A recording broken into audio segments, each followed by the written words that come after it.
Welcome everyone. For today's session, we will continue from Unit 2, that is the part of sex determination. Okay. So come to question number 1. A colorblind man marries a woman with normal sight who has no history of colorblindness in her family. What is the probability of their grandsons being colorblind? आम जाने पिले दुई प्रकार आम रही था x linked disease जोटा कि आम आईएस सेक्शन में पढ़ुचे गोटे हूँ कलर ब्लाइंडनेस आउ गोटे हूँ हेमोफिलिया। ये जो कलर ब्लाइंडनेस यह एक्स लिंक्ड डिजीज भाव में परिचित तमें ये जो जीन टी एक्स क्रोमोजोम ही रही है।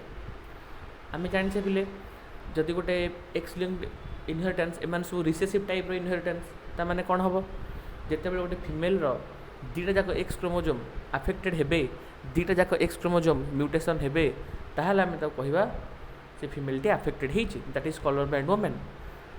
जदि गोटे एक्स क्रोमोजोम आफेक्टेड हैला आ गोटे एक्स क्रोमोजोम हेल्दी रहिला ताहले आमे ताको कैरियर हिसाब से जानिबा। ओके तो सही केस देखिबा एटी बिले हम पचे कलर ब्लाइंड मैन माने आमे जानि गोटे नॉर्मल ह्यूमन रो मेल रो जीनोटाइप थाए एक्स वाई। तो कलर ब्लाइंड मैन माने यार एक्स क्रोमोजोम टी कलर ब्लाइंड जीन पाई म्यूटेशन हो जाइए तो माने ये जो कलर ब्लाइंड मैन रो जीनोटाइप आमको मिल जाव एक्स सी वाई।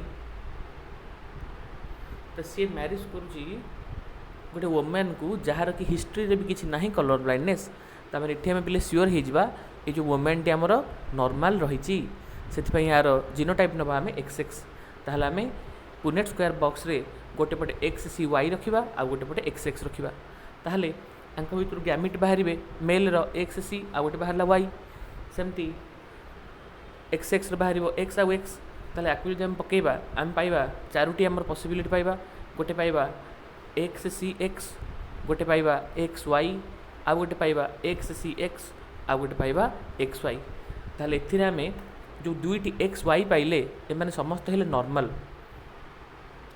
एठी जेहेतु पिले पचारि ग्रांड सन केते बेला अफेक्टेड हम एठी आमे दुईटी पाइले एक्स वाई आउ दुईटी पाइले एक्स सी एक्स ये जो दुईटी एक्स सी एक्स पाइले एमान हेले पिले कैरियर। तो से कैरियर जिते बेले तांकर फर्दर जेनेरेशन कंटिन्यू करेंगे से माने रखिबे एक्स सी आउ एक्स तो से माने जिते बेले नॉर्मल मैन को मैरी करेंगे तांकर जीनोटाइप रहिबो एक्स आउ वाई। तो ये जिते आमे ग्रांड सन रो जेनेरेशन को पळे आसुचे आम ये पाचे गोटे पटे एक्स सी एक्स आ गोटे पटे पाचे एक्स आउ वाई। ताल ये केस जदि आम क्रॉस करवा ताल आम पाइबा आउटपुट रे एक्स सी x X X x C Y आ गोटे पाइबा आम एक्स वाई। ताहले आम देखिले बोले ये जो मेल हेले इठी चारोटी आउटपुट रु आमर गोटे आउटपुट मिलला एक्स सी वाई तमाने आउट ऑफ चारिटा ऑफस्प्रिंग रु आमर गोटे ग्रांडसन ही अफेक्टेड हैला है। ताहले इठी आम जेहेतु 1/4 पाउचे ताको आम कहबा 25% बाइटी रेशियो हम आमर 0.25। आमको पहले चारोटी ऑप्शन दिखाई option A is 0.5%, option B is 1, option C is nil, option D is 0.25। जेहेतु पिले आमर 1/4 आसला अफेक्टेड ग्रांडसन रो कलर ब्लाइंड ग्रांडसन रो से आम ना 0.25। So option D will be true, answer will be 0.25। Come to question number 2, which one is a sex linked disorder. तो सेक्स क्रोमोजोम सांगे जो डिजॉर्डर गुड़िक पिले आमको होता है आम सेक्स लिंक्ड डिजॉर्डर आकार जानी था। तो देखिए आमको चारोटी ऑप्शन दी option A is leukaemia, option B is night blindness, option C is cancer, option D is colour blindness. ताहले आम जाने पिले कलर ब्लाइंडनेस टी हूँ आमर सेक्स लिंक्ड डिजॉर्डर आउ जो तीनोटी रहिले माने कहीं भी जदि वो डिजॉर्डर एमान सेक्स क्रोमोजोम सहित लिंक होई न थांती। So option D will be true, answer will be colour blindness. So come to question number 3, a fruit fly showing both male and female trait is आम जाने पिले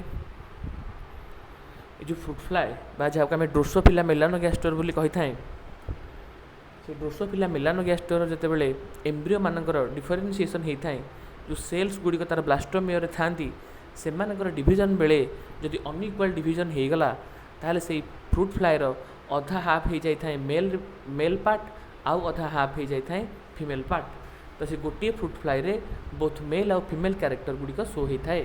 तो सही केस को आम पे जानी थाए गाइनाड्रोमर्फ। देखा ये आमको 4टी ऑप्शन दिखाई। Option A is heterozygous, option B is hemizygous, option C is gynandromorph, option D is homozygous. ताल देखिए पे option C will be true, answer will be gynandromorph. So come to question number 4, genes located in Y chromosomes are. आम जाने पे Y chromosome रे थिबा gene गुड़िक आम हॉलैंड्रिक gene बोली मन रखी था। यहाँ गोटे डायरेक्ट क्वेश्चन पचराई। Option A is mutant gene, option B is holandric gene, option C is autosomal genes, option D is sex linked genes. आम देखा बेले ये आमको आंसर हो option B will be true, answer will be holandric genes. Come to question number 5, a colour blind person can not distinguish. जहाँ को पे colour blind होता है से रेड आउ ग्रीन कलर देखा जाए न थाए। से मैंने आउ सब कलर देखिपारती किंतु रेड आउ ग्रीन ये जो विज्ञर आम रही violet, indigo, blue, green, yellow, orange, red से कलर ब्लाइंडनेस जो मानक होता है से भितर रेड आउ ग्रीन कलर टी से डिस्टिंग्विश करिपारंती नाही। देखिए ये ऑप्शन आमको दिखाई। Option A is all colours, option B is green colour, option C is red colour, option D is red and green colour. So option D will be true, answer will be both red and green colour. Come to question number 6, which chromosome carries haemophilic genes. आम जानी पे जो haemophilia और colour blindness ताहा हमर x chromosome सहित link हो रही थाए। ताहले एठी हमको देछि हेमोफिलिक जीन्स। हेमोफिलिक जीन्स माने एठी एक्स लिंक्ड क्रोमोसोम बा एक्स लिंक्ड इनहेरिटेंस रे हेजिबो। Option A is Y, option B is X, option C is both X and Y, option D is autosomes. So option B will be true, answer will be X chromosome. Come to question number 7, sex linked characters are. आम जाने पे ये जो x linked inheritance पढ़ुचे से x linked inheritance गुड़िक आम recessive pattern में पढ़ुचे से eighty आमर सेक्स लिंक्ड डिजीज गुड़िक बा कैरेक्टर गुड़िक सब रिसेसिव पैटर्न में था। रिसेसिव माने जितेबाला दुईट जाक एक्स क्रोमोसोम आफेक्टेड होता है फिमेल रे सेतेबेले ही फिमेल आफेक्टेड हुए। किंतु गोटे एक्स क्रोमोसोम जब आफेक्टेड होगला आउ गोटे हेल्दी एक्स क्रोमोसोम जब रहीगला ताहले से हेल्दी एक्स क्रोमोसोम टी आफेक्टेड एक्स क्रोमोसोम बिहेवियर को कॉम्पेनसेट कर दी थाए। So we have 4 options. Option A is dominant, option B is recessive, option C is lethal, option D is codominant. So option B will be true, answer will be recessive. Come to question number 8, what is the sex determination seen in birds. आम जाने पे human bird Honey ये जो pattern आम sex determination रही bird मान sex determination थाए Z Z आउ Z W. So we have 4 options. Option A is X X X Y, option B is Z Z Z W, option C is X X X zero, option D is Z Z Z zero.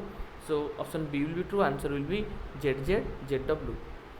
Come to question number 9, when the ratio of x by a is 0.67 in genic balance theory, which type of sex is expressed। आम जाने बेले ये जो Drosophila melanogaster आम कही था से Drosophila melanogaster sex determination pattern T x और वाई क्रोमोसोम उपर पर्यवेक्षित न हो गोटे रेसीओ उपर सब डिपेंड करें। तो जितेबले रेसीओ टी 0 ରୁ 0.5 भितर आसे आम कही था जिते रेसीओ आमर पिले 0.5 आसे आम कही था मेल, जितेबले 1 आसता है आम कही था फीमेल, जितेबले 0.5 ରୁ 1 भितर आसता है आम कही था इंटरसेक्स। ओके, तो ये रेसीओ को देखिए आम जापर था what will be the sex of Drosophila. So ये आम क्वेश्चन पचार रेसीओ दे 0.67, तो 0.67 रेसीओ रे आमर सेक्स टी हम intersex. So we have 4 options. Option A is super female, option B is super male, option C is intersex, option D is triploid female. So option C will be true, answer will be intersex. Come to question number 10, a person with Turner syndrome the number of X chromosome is. ये पे आम पचार Turner syndrome जो female टी affected होता है तार x chromosome गोटे कमी हो जाए, गोटे एक्स क्रोमोसोम कम थाए। तो जेहेतु एक्स क्रोमोसोम मात्र गोटे थाए से एक्स क्रोमोसोम टी ही एक्टिव थाए, ताहले एठी बेले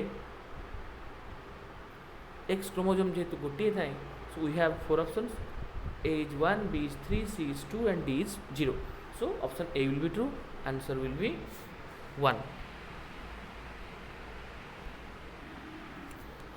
Come to question number 11.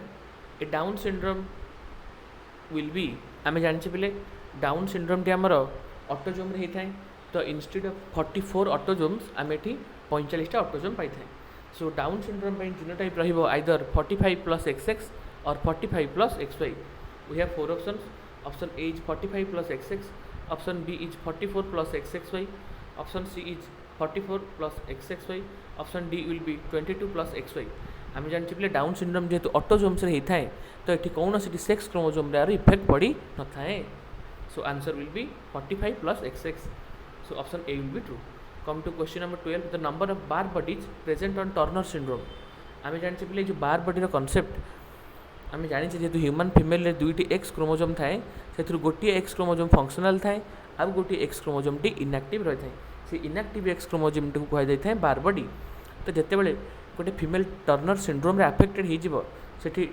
Whole x क्रोमोजोमटा दुईटा गोटे को रिड्यूस हो जेहेतु गोटे एक्स क्रोमोजोम थी सो से बार बॉडी आसबार चांस ही ना so zero bar body so no bar body will be form in a person which is affected by Turner syndrome so option A is 0 option B is 2 option C is 1 option D is 3 so option A will be true answer will be 0 come to question number 13 which type of sex determination is seen in grasshopper and bugs हम देखिए पिले जो रही आमर grasshopper और bugs एमान पाखे कौ टाइप रो मेथड रो सेक्स डिटरमिनेशन देखा जाए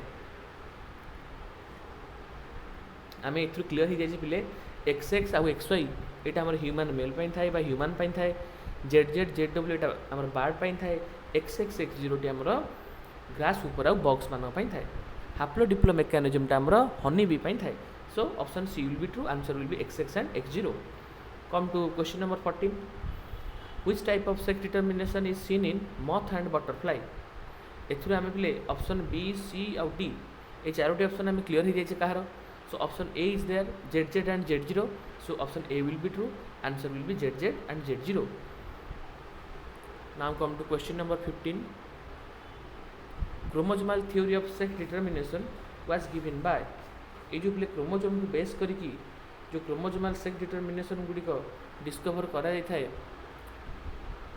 कहा द्वारा